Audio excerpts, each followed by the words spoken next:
বাবা। হ্যাঁ মা, কই তুই? তোরে দেখতে আসছে তো ছেলের বাসা থেকে। তুমি চিন্তা করো না, আমি বাসার কাছেই আছি, আসছি বাবা। এই শোনো, তুমি মিষ্টি না? হ্যাঁ, কিছু বলবেন? না। তাহলে ডাকলেন কেন? এমনি। আপনি কি পাগল নাকি মাথায় সিট আছে? হ্যাঁ, বলতে পারো দুটোই। আমি কোনো পাগলের সাথে কথা বলতে চাই না।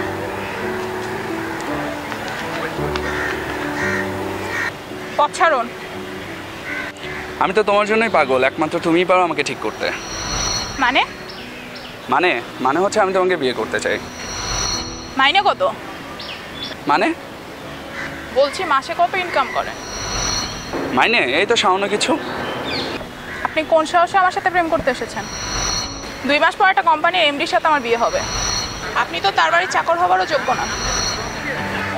তুমি তোমার হবু স্বামীকে দেখেছো? না, আজই তার সাথে আমার দেখা হবে, সে আমাদের বাসায় আসবে। না, সে আর তোমার বাসায় যাবে না। মানে? আপনি জানলেন কি করে? কারণ সে মানুষটা আমি।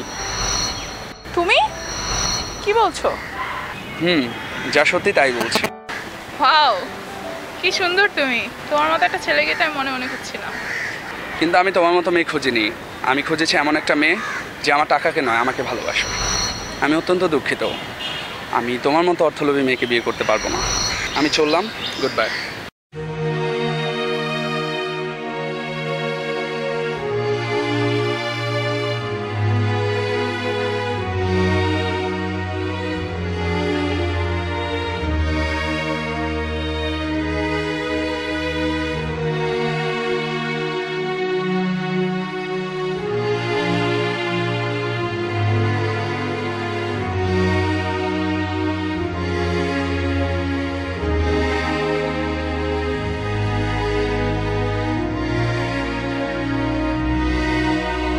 এখন বাসায় যে সবাইকে কি জবাব দেব? সবাই তো আমাকে অন্যরকম ভাববে। আমি আসলে এই কথাগুলো বলেছিলাম যেন ছেলেটা নিজের পায়ে দাঁড়িয়ে ওর মতো কাউকে বিয়ে করে নেয়, কিন্তু এটা কেন হলো?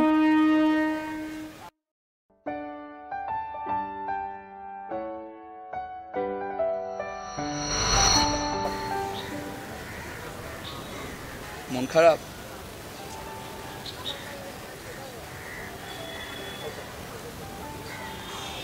আসলে আমি আপনাকে ওইসব ভেবে এসব কথাগুলো বলিনি।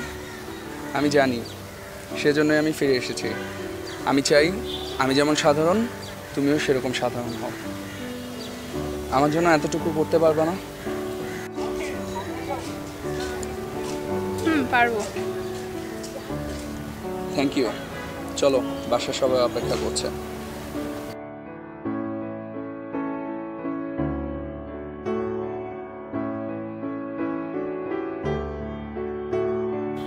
কি এখনো মন খারাপ? সরি মন খারাপ করে দেওয়ার জন্য। আসলে দেখলাম আমার হবু বউটা কেমন হবে। খুব খারাপ হবে। খারাপ মোটেও না, খুব ভালো হবে।